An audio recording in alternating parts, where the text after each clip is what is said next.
Hello everyone, I'm Michelle Compton and I'm an outreach educator for the Muse Knoxville. I want you to think about something with me today.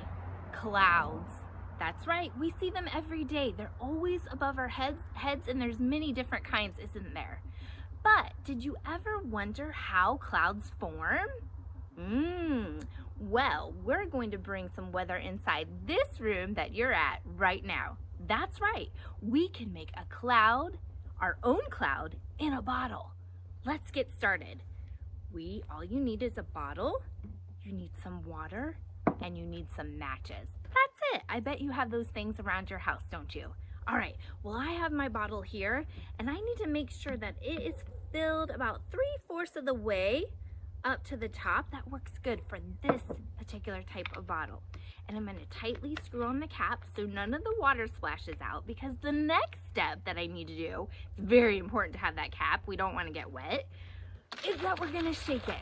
We're going to give it a good shake because we want the water to really saturate and become all in the air at the top, okay? We want the air to fill with water vapor. Now, we can't see the water vapor right now, but we squeeze the bottle, what that's going to do is it's going to raise the pressure and it's going to raise the temperature. But nothing's happening, right?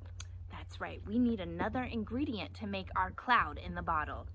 That is our matches. So I'm going to get out the match and I'm going to strike it. And I'm going to drop it in there and tightly screw on.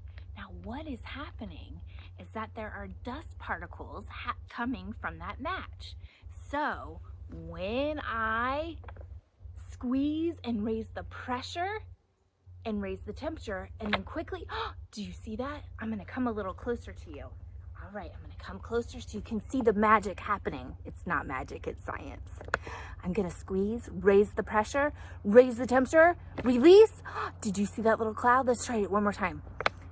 Pressure, temperature up, now release, and we have a little bit of cloud forming. Now, how does that happen? Science is so cool, and at the Muse, we believe play for all, and we believe that you need to understand the world around us by playing and working with our hands. So this is what happened. So when you squeeze the bottle, it raises the pressure and the temperature. But when you release it, that allows the pressure and the temperature to drop, and it allows the water to cool. And when water is cooling, it actually condenses and forms those tiny water droplets, and that's what forms clouds that we see every day. Isn't that amazing? Science is so cool. So just remember, every time you see a cloud outside, you can make one in your house as well with a bottle, some water, and some matches. Oh, when the clouds go floating by. Bye, everyone. Oh, when the clouds go floating by.